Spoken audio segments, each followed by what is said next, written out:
graduate degree in ethnomusicology itself. Bruno Nettel, another prominent ethnomusicologist, has several fields of expertise. For example, he started with Native American music, then he went on to study the classical music of Iran and South India. And what has become very important is the centrality of field work. At first, people thought that folk music was not worthy of study. They looked down on it as inferior music.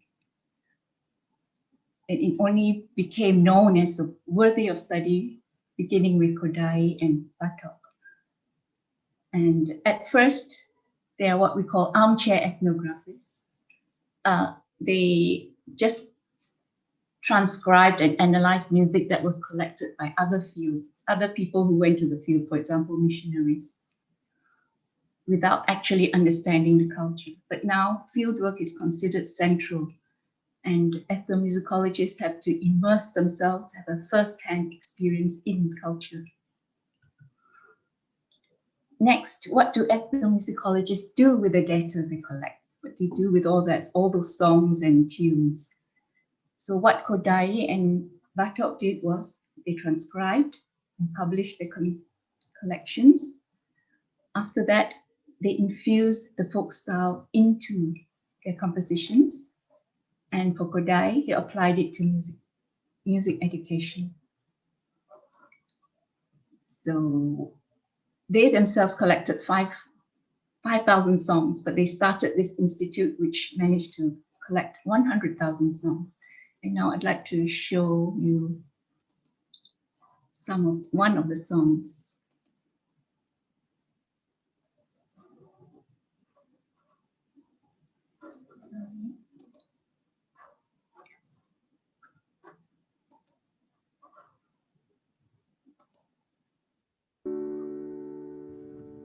Walking through my garden,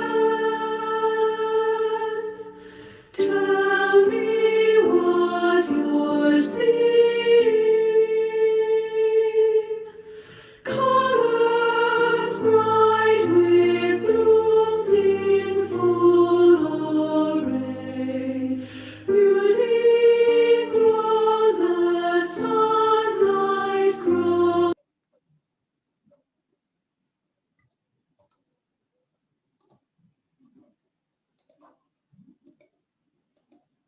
So that was one of Kodai's songs, and as you possibly you notice that it's a very unusual tune. It is neither major nor minor. It's actually in Dorian mode, and this is what Bartók had to say about how folk music has inspired him in his composition. And this is an example of how he has infused folk music into his compositions.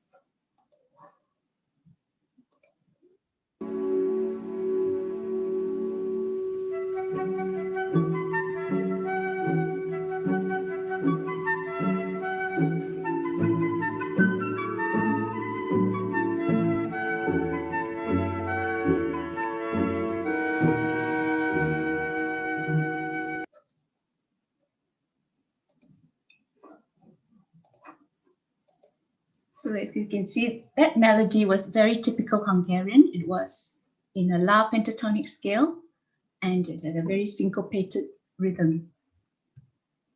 Kodai also composed songs and actually even operas and orchestral pieces, but maybe he was not as well known as Bartók because he was busy with music education. So he believed that folk songs should be a very important part of music education. And he was busy restructuring the Hungarian system of music education. He was actually appalled at the standard of singing, and even advanced piano students, they couldn't distinguish between intervals. So he said it was very important to learn to sing, and one of the best materials to use would be folk music. And he started a method called the Kodai method, which is practiced throughout the world. Okay, apart from this approach, ethnomusicology has developed into varied approaches, and it is viewed through many lenses, highly dependent on the goals and backgrounds of the ethnomusicologists. So now I would like to talk about two approaches, the two main approaches now. One was started by Alan Merriam, who started with studying the music of the Flathead Indians in the US. And he has a very anthropological approach, where he thinks the music, ethnomusicology should concentrate on the relationship between music and human behavior. So maybe this can be illustrated with the work of one of his pupils called Stephen Felt. So I bought this book, and I thought that this would be full of very interesting songs from the Bosavi in Papua New Guinea. But actually, I was rather disappointed. There was actually very little music in it. Out of the 300 pages, there were only 16 pages with minimal music notation. Most of this book was about poetics, emotion, song, and bird calls, and how this relates to their songs. Very little about the songs themselves. And opposing that, there's another method called the musicological approach, led by Mantelhood, who is an expert in Javanese and Balinese gamelan. So he insisted that his students learn to play the gamelan, and he coined the term bimusicality.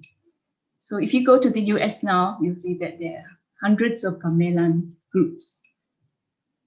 So he thinks that it is important not only to study the music, but also to play the instruments, to sing the songs, and to actually learn the language, immerse yourself in that culture. So these are the two approaches, and actually sometimes there's tension between these two schools. Okay, let's go back to Borneo now, and I'd like to talk a little bit about the challenges that one would face as an ethnomusicologist in Borneo. So these are the 5 challenges that I would like to cover. As you can see from the photo, this was taken early this year in January when I went to Longmo. So in order to reach Longmo, you would have to go by a pickup truck or a 4-wheel drive, okay, on very uncomfortable roads, dangerous roads, after which you transfer to a boat to reach Kampong. So travel is one of the challenges, uncertain, risky, and very expensive because very few people go there.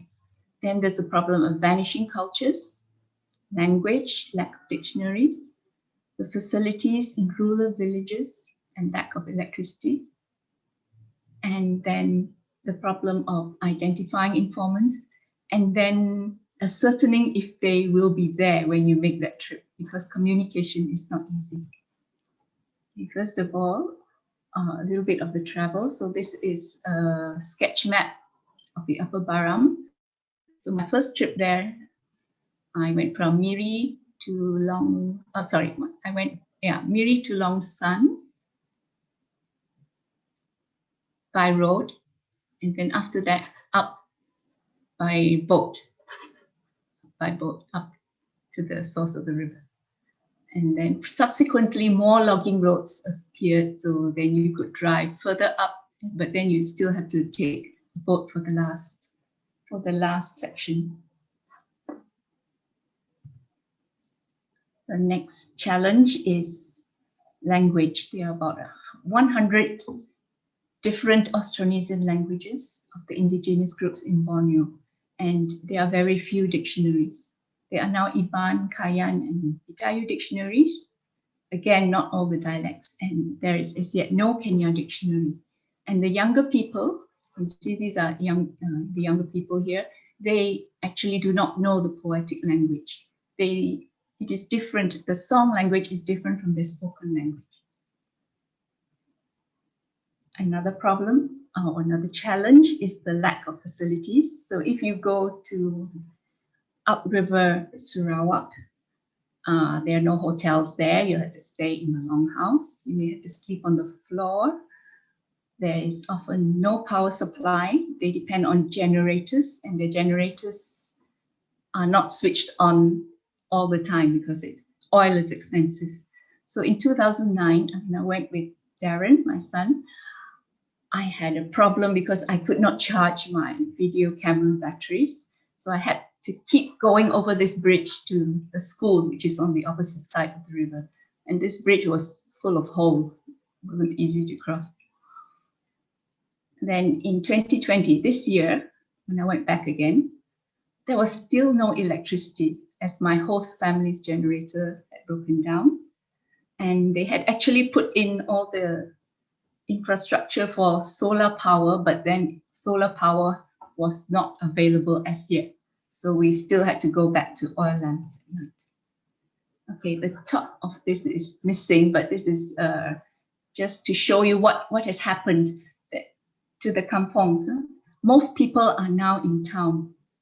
So in 1974, there were about 700 people. 1989, 824 people. This is in a population of Longmo. 1993, officially 700, but only 500 actually residents. And so on. So in 2009, there were actually only 100 people there. Most of them had gone to town. And this year, there were only 50 people left. So this is the problem of vanishing cultures and rural-urban migration. This was in 1996. There was still a lot of people there. This was in 2004. I was very fortunate to be able to witness this. And I was looking for this man. He has a wonderful voice. He's also a dancer. He was a premier dancer in 1996. He sang for me in 2004.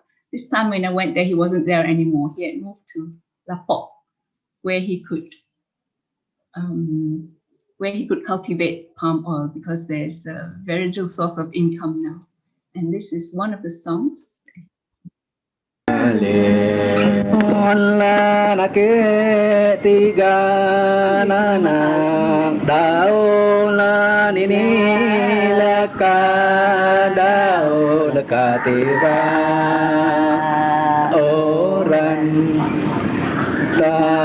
as you can see, that is a very unusual tune. It is actually a Hemi tonic pentatonic scale.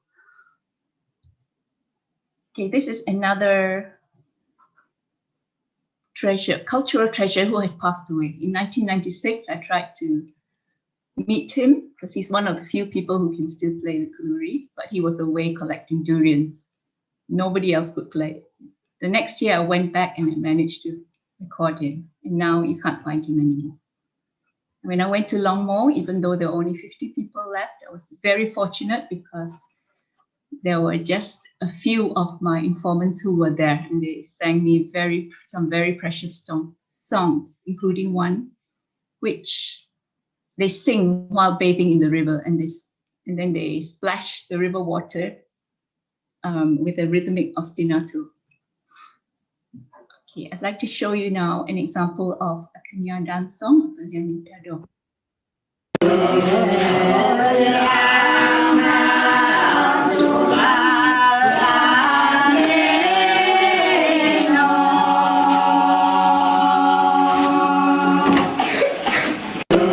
See, they sing as they dance, and they sing in two parts sometimes. And some of the actions are very interesting. So this song is about a boat journey.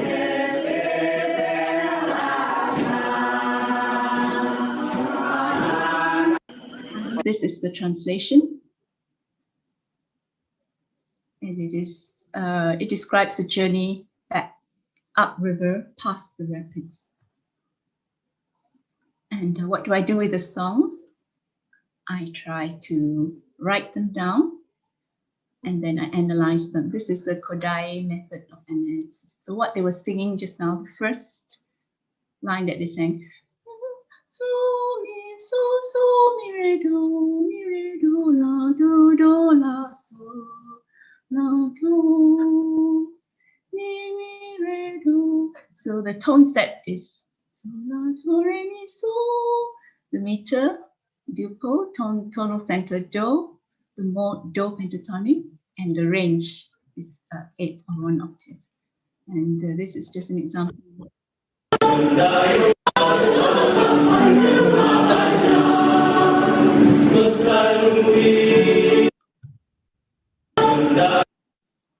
Now, challenges of transcription is not easy to write down the songs, and actually writing down the collected melodies is perhaps one of the most neglected areas of ethnomusicology.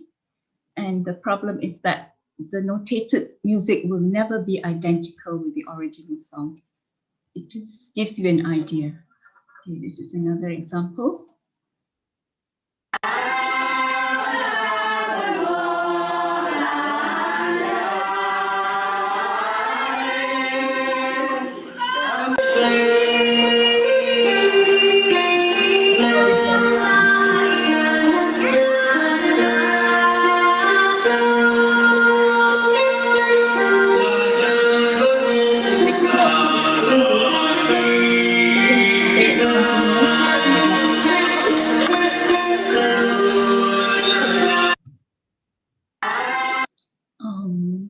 This is the transcription. So apart from tone set, tonal center, and meters, we also look at the form. So this song, I have classified it as A, B, C, D. So these are the different phrases. So what happens is the first phrase, so, la, so, mi, re, mi, so, mi, re, do, la, do, re. So it is repeated again. So there is A, this is A, and there's B, C, D. So this song is heterochordic. So these are the phrases 7, 7, 7 bar, 7, 5, 4, 5. There are 5 phrases altogether. And then there's the intervals again. And this is textual and melodic features. The song is always sung slowly and expressively and so on. We talk about the meaning of the song. Then we go on to, this is an example of another.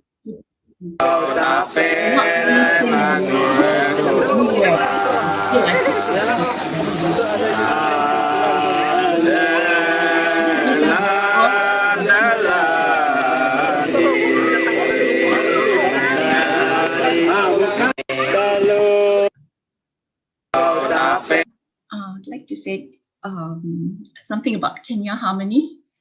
So if you look at this score and just listen to a little of it.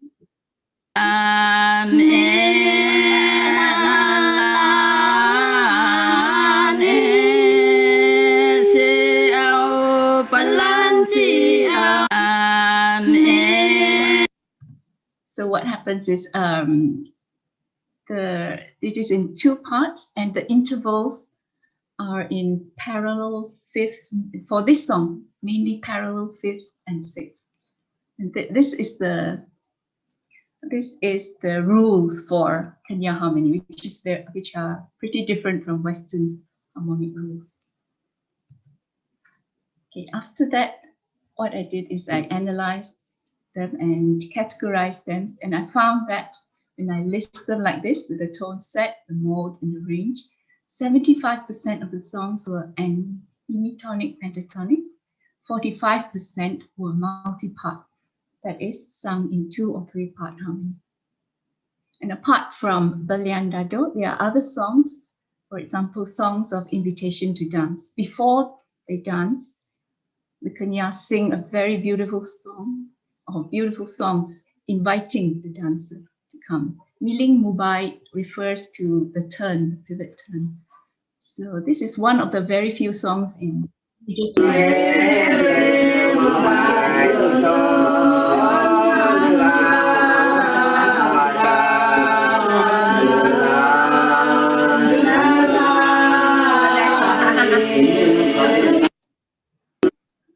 this is actually a continuation of that song, but now it is in do pentatonic mode.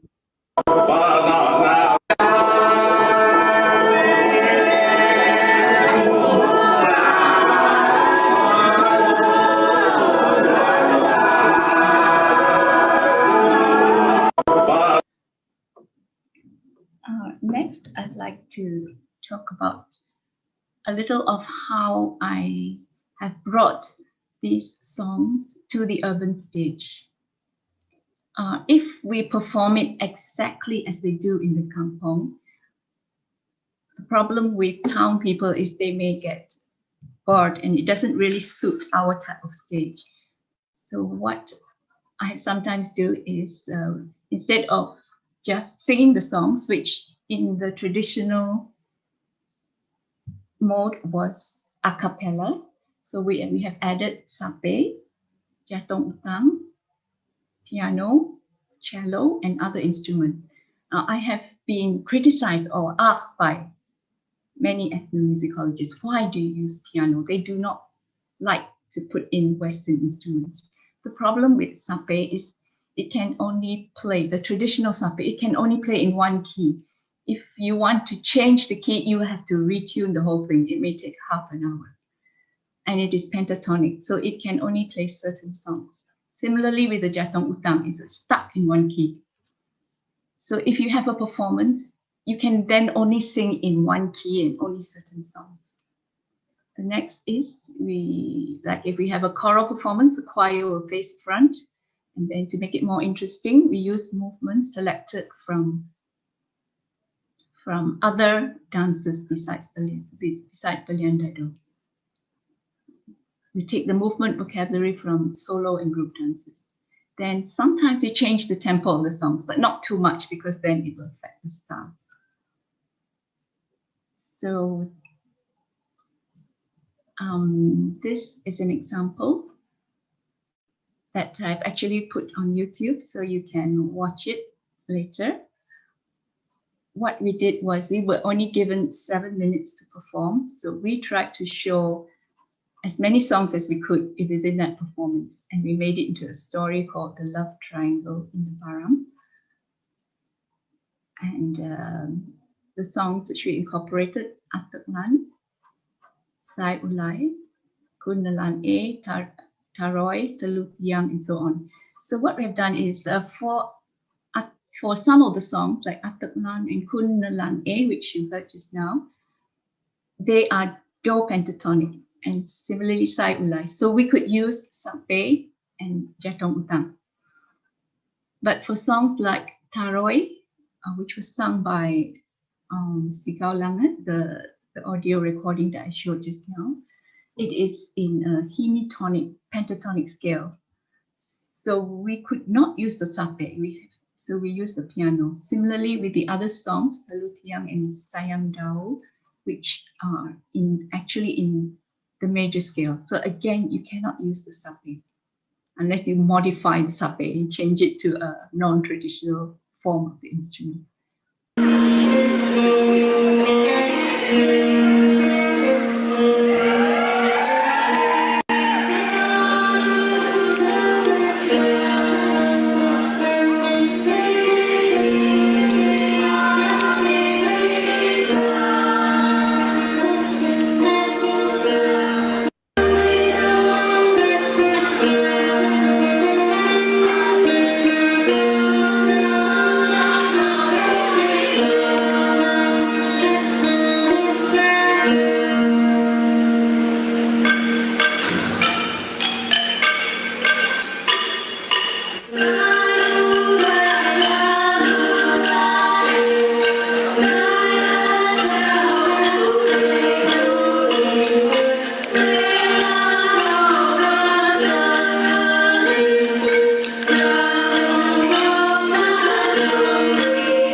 So that was an example of how we have brought the songs to the urban stage.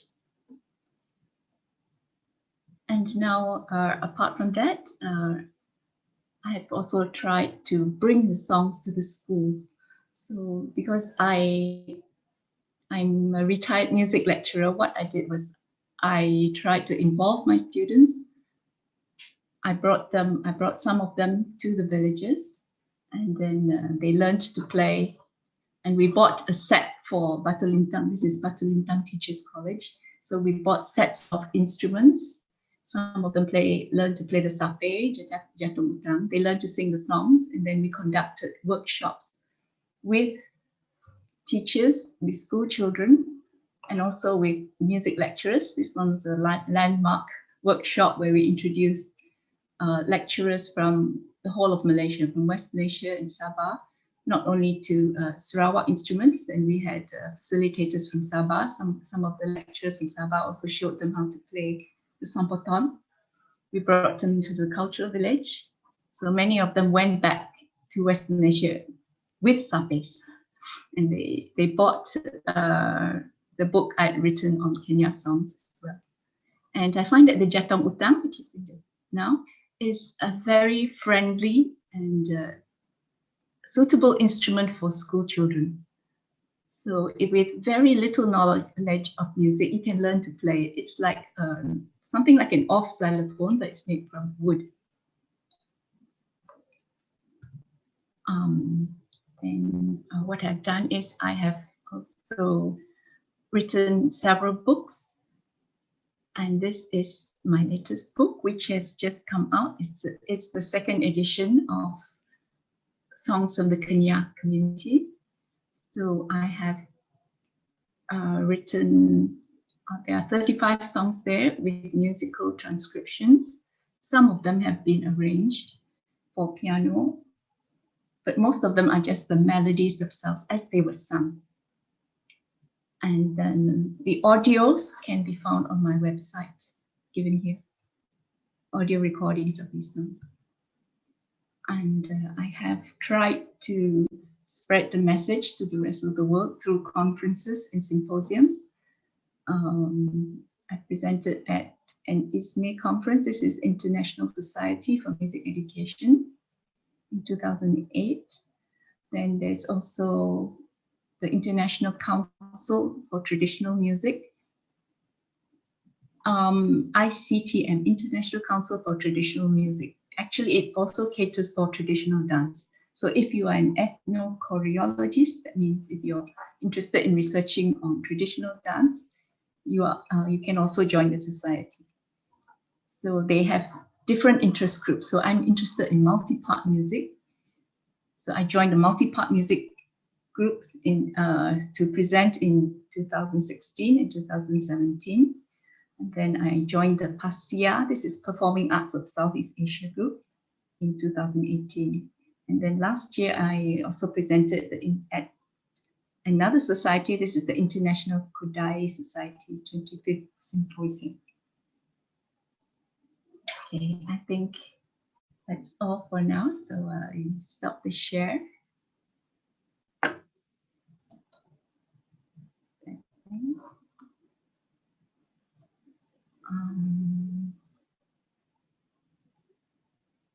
Are there questions? So there.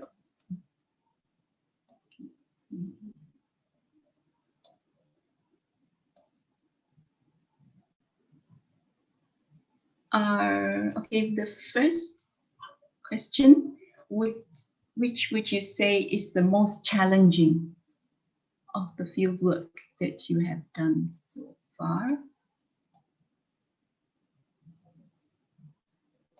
The most challenging, I would not very sure which one, but I think the most difficult place to get to is still Longmo, which I have just gone to again at the beginning of this year. So because Longmo is so far upriver, so in order to get there, you have to go by that logging road. Well, similarly, the other most challenging place would be Longmokava. The road is very, very dangerous. It goes up through the mountains, and you have to contend with timber trucks. And the trouble is you cannot really make it, you can't really ascertain what time you're going to leave or whether the journey will take place at all because of the condition of the road. What happened in 2009 was Darren and me were in Longmo, and then there was very, very heavy rain, and then the whole road was flooded.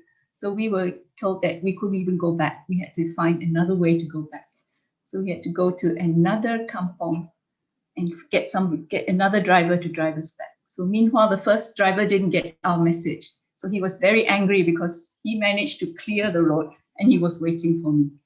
So I had to pay him for it anyway. Is it necessary to use the... Oops. Where am I?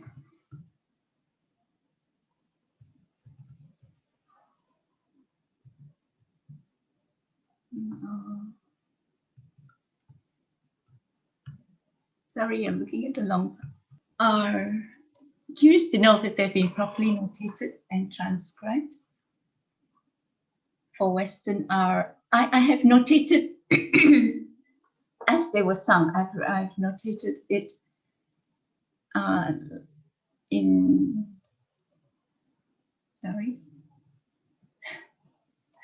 Sorry, I'm looking at the wrong chat box. Where can we look for these archives of researches done on ethnic? You can find some on my website.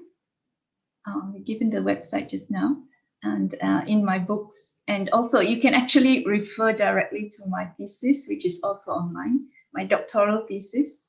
So if you just Google for it, Google my name under University of Pretoria. Actually, my whole thesis is online.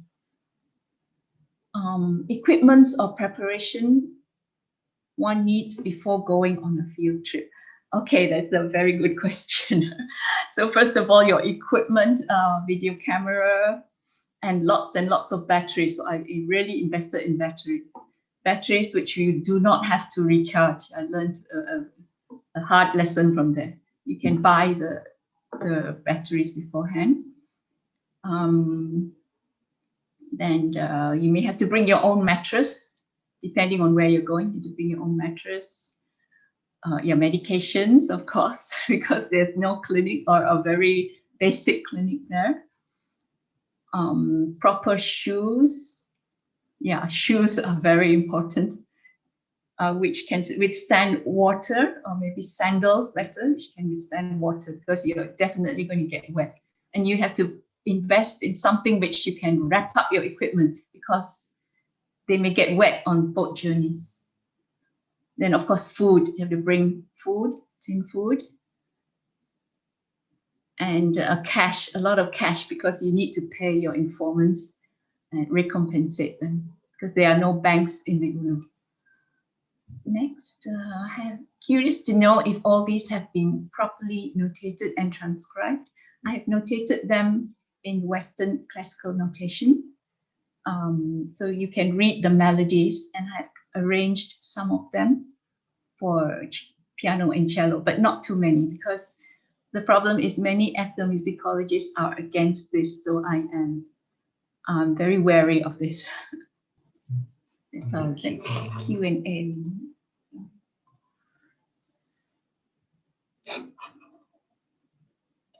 What are the differences between Sabah and Sarawak tribes? Oh, okay.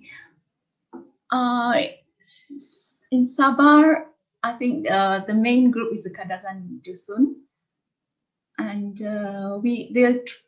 the ethnic groups we have in common would be the Lun Bawang. There are no Kenyah and Kayan, for example, in in Sabah, as far as I know. But there are many Kenyah and Kenyan in Kalimantan. There are more of them there, in fact.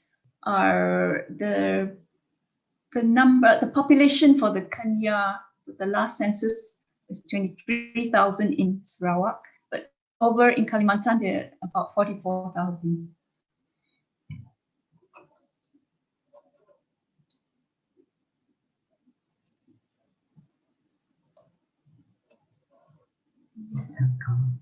Okay.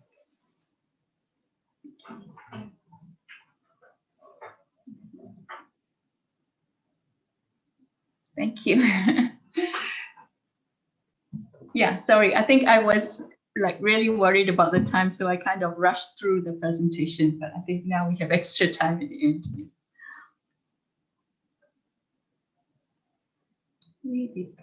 The way they play the music or composing is the same for all in Kalimantan. I am not quite sure what they are composing, but if you're talking about the people, the Kenyah themselves, it is the same culture over there. In fact, they are used to crossing the border. They maintain very close contacts with their relatives in Kalimantan, and they often go to and fro. So the culture is a living culture which they spread between that border to them. It's a very illogical border. It's a political border. Culturally, it is the same.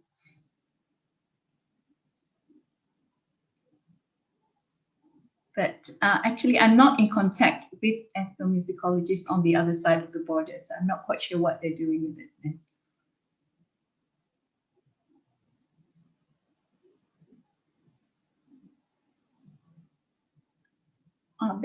There's an American ethnomusicologist. Her name is Virginia Golinsky. She wrote her master's thesis on the Sape, and she actually started researching in Kalimantan. But because of the situation there, she actually moved over to Sarawak. And then she stayed with the Kenyah in Long Mukaba. She learned the Sape, and she really, she's something like mentalhood. She plays the Sape, she speaks the language. She's exactly like the Kenyah. So when I go there, they say, oh, Ginny did this, Awing did this. They call her Awing, and Awing did that. You should be able to do that first. But I can't speak as well as she can.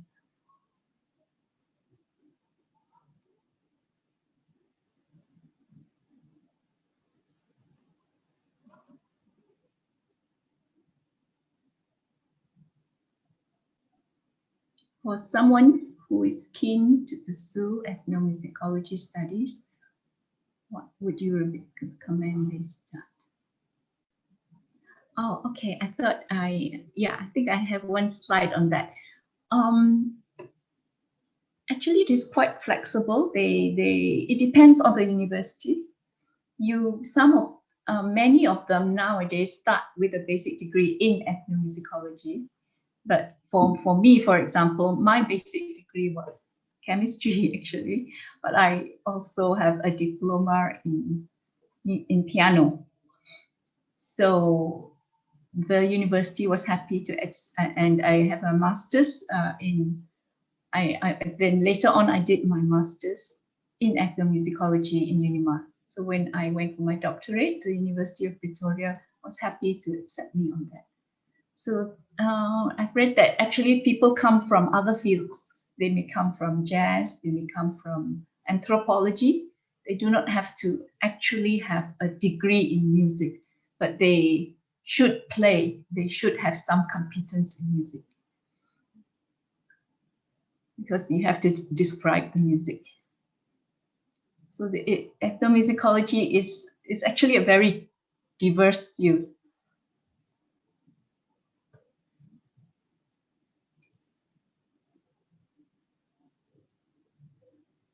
Not quite sure.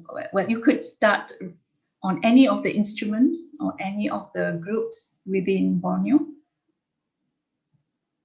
You could study their songs or their instruments or their dance. Okay, this is a good question. In your opinion, would you consider Borneo the last frontier as far as ethnomusicology is concerned? Very good question, but possibly it is one of the last frontiers, yes, because as I was describing just now, it's actually disappearing. It's disappearing very fast. So yes, I would encourage you to take it up now before the songs have disappeared.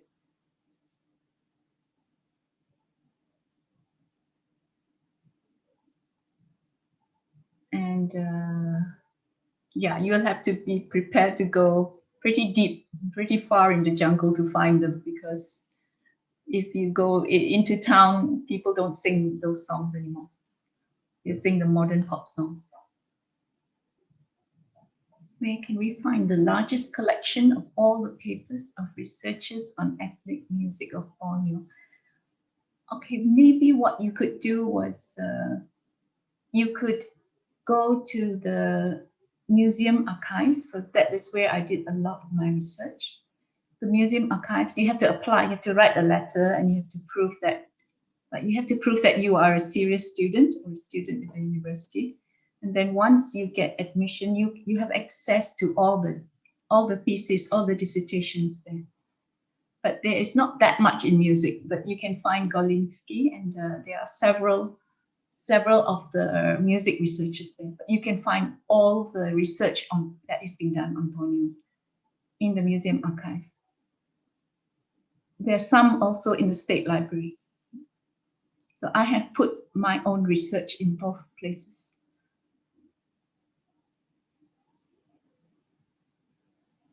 That I am not very sure, but I guess you can write them a letter, and if you can just write a letter saying why you need the research, then possibly they will give you access to the archives. But there's well, the other place, of course, is the universities. But for my own research, as I said, I have put it all online. Okay. I guess do you think there is enough work done by the government to preserve the ethnic music? I don't think so. I don't really think they are doing enough. They try to promote performances. I think their main, they concentrate on tourism. So they try to come to concentrate on performances which will attract tourists. Not enough is done to preserve it. True. What would you say is the most urgent need in terms of research into ethnic music in Malaysia as a whole? Well, my reply in this area may be a bit biased, because what I am concerned with are the songs, because I have been in charge of so many choirs and I could not find material for my choir to sing, material which is based on folk songs. So I think the most urgent need is for song to record these songs, because they are not being sung by the young people anymore, and also because the languages are also dying out. In order to sing the songs, they need the language.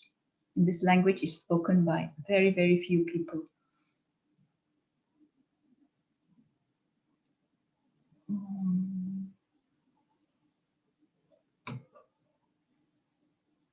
Any suggestion for our government to give more support into ethnic music? Well, I would think that they should have more scholarships for musicians. Right now, the government scholarships are still concentrated on the sciences. And possibly they can start foundations, such as what Kodai and Bartók did in Hungary, institutes which are actually focused just on collection of music.